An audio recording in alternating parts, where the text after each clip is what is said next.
Assalamualaikum. We will present about the US subprime mortgage crisis 2007. Now we will introduce ourselves. My name is Raya binti Muhammad Salim. I am presenter number 1.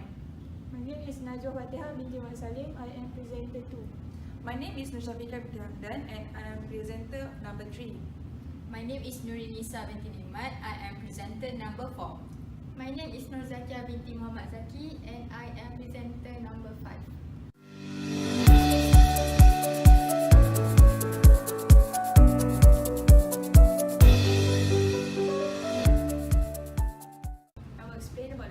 Of the US subprime mortgage crisis 2007. It all starts in the middle of February 2007. A subprime mortgage is a type of mortgage that is issued by the lending institution to borrowers with low credit ratings. The subprime mortgage crisis is an ongoing real estate crisis and financial crisis that are triggered by the mortgage failure and foreclosures in the US. During this crisis, the US housing was oversupplied and it has a low interest rate, and many households tend to borrow money at cheap rates. And then when the housing market bubble busted, the prices begins to fall and refinancing mortgage became more expensive as adjustable rate mortgage was set at a higher mortgage rate, and the borrowers did not have enough funds to pay back the mortgage installments, and therefore this will result in the mortgage defaults in the US, and this will lead to major banks to face liquidity problems.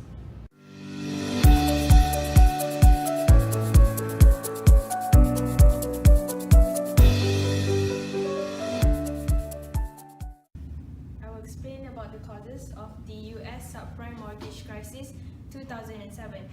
Firstly, it's because of the US government policies, which is the Federal Reserve, of low interest rates to create easy conditions to spur the property. It has been the goal for US President to increase the home ownership, as well as it has been an American dream to own a house. Therefore, this subprime lending was a major contributor to the increase of the home ownership rate. Next is the US housing bubble and housing market. Subprime lending contributes to the increase in housing price, therefore, as well as the consumers, and this encourages them to take financing, even though they may have low credit ratings, as the property is secured to the lending. Next is high-rate mortgage loans and lending practices. Before the crisis, financial institutions in the US have been very loose in offering loans, and they have been offering loans to almost everyone. This includes the illegal immigrant. Okay, next is the inaccurate credit ratings. Credit rating agencies are known to give high credit rating to mortgage-based securities. This is in order for the repackage of subprime loans to repack and to sold to the investors. Many of the repackaged loans sold to the equities, investors, and the insurance companies, and this causes them to suffer the most. Okay, next is lack of government regulation. The chairman of the Federal Reserve has approved the Federal Reserve, which allows the banking sector to self-regulate. And however, this has been a clear failure. The lack of regulation has allowed the exploitation of mortgage to low credit-worthy customers. Thank you.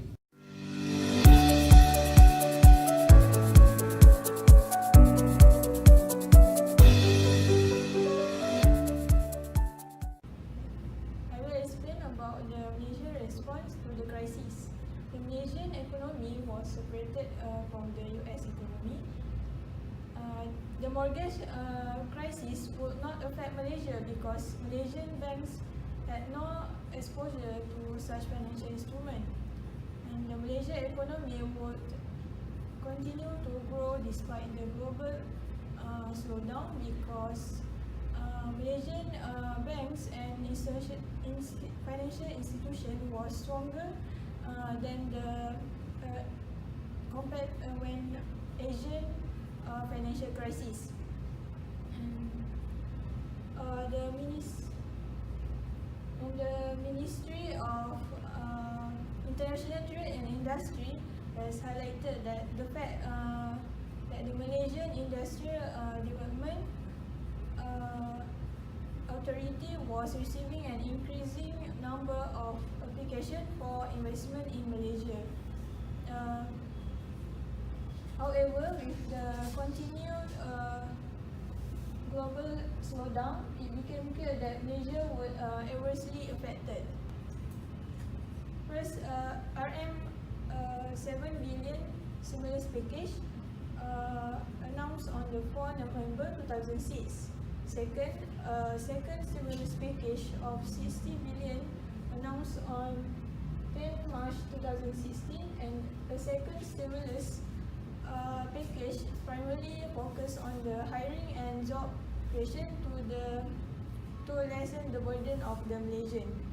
And the third is the interest rate on the bank.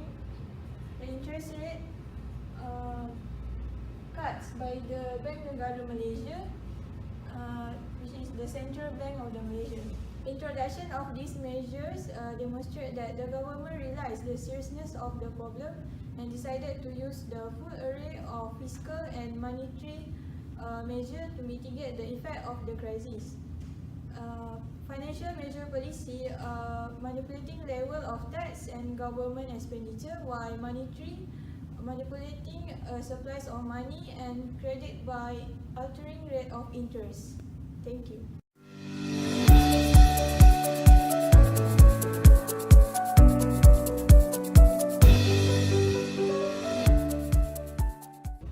Okay, now I present about aftermath of subprime mortgage crisis. Okay, first, the world capital market lost nearly 5.2 trillion US dollar in 2008 due to the subprime crisis. This is because the long-term securities such as asset-backed securities backed mostly by this risky subprime mortgage, and now it's clear that this security would also lose their value due to the loss in the values of the underlying asset.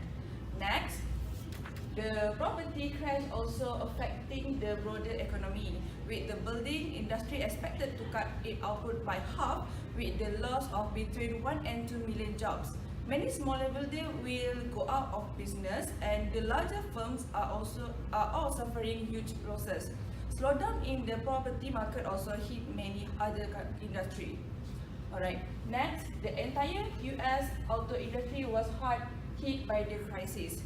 The main causes of its debacle include high costs, oil price hike, and car sales loss due to this crisis.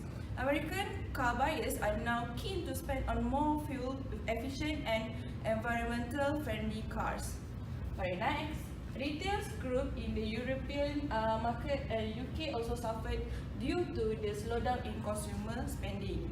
Okay, US government has have injected more than 1.5 trillion US dollar into the world financial system to bring it back from the gloom, but the crisis is far from over.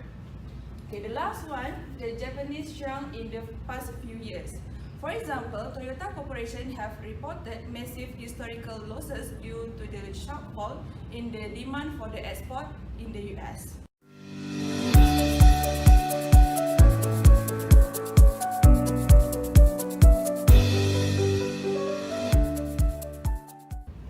Okay, next, I will explain the path to economic recovery. First of all, the US government passed the Emergency Economic Stabilization Act of 2008. The law included 700 billion US dollar in funding to purchase the distressed assets, especially mortgage-backed securities, and supply cash directly to troubled banks.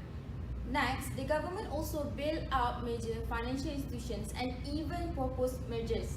The funds for purchase of distressed assets were mostly redirected to inject capital into banks and other financial institutions. Next, the government highlighted the need for a common framework for bank sectors with common standards. Both foreign and domestic banks are included in the program. Furthermore, the government focusing on regulatory and insurance institutions which carries the financial and real estate market. The US government established the Troubled Asset Relief Program to purchase the troubled assets from financial institutions. Last but not least, the government prepared proper tools and processes in assessing the financial risk for institutional reforms and recession cleaning for developed countries. It was done by addressing the structural issues with more prudential regulations, better accounting rules, and more transparency. Thank you.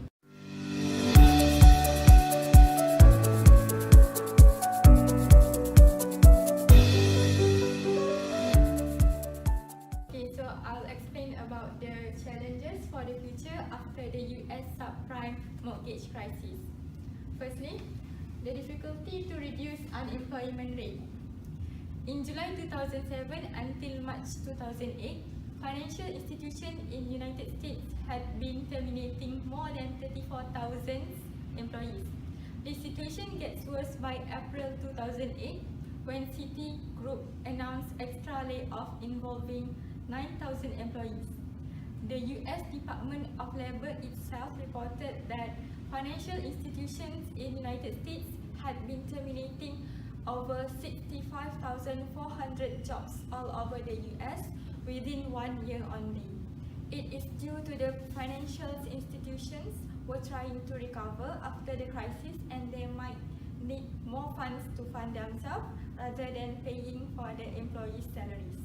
Okay, so next, difficulty in getting loans or credits. During the crisis, even people who are qualified enough to get loan were having hard times to get approval. Only 1 out of 10 applications get approval, while for small entrepreneurs, only half of the applications get approval.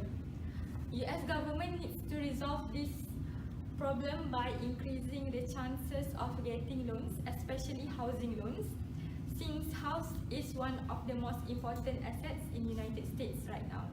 Okay, so lastly is the obligation of the regulators to make their own judgment.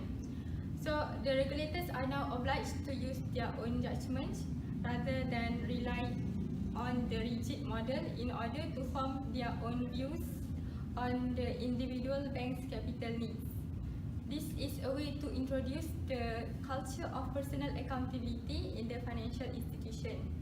However, as much as this shows great cooperation and improve the transparency, the question is, would these regulators really trust their own judgment and resolution regimes if another big bank was in peril, or would they resort to state funds against? Thank you. Alright, that's all from us. Thank you.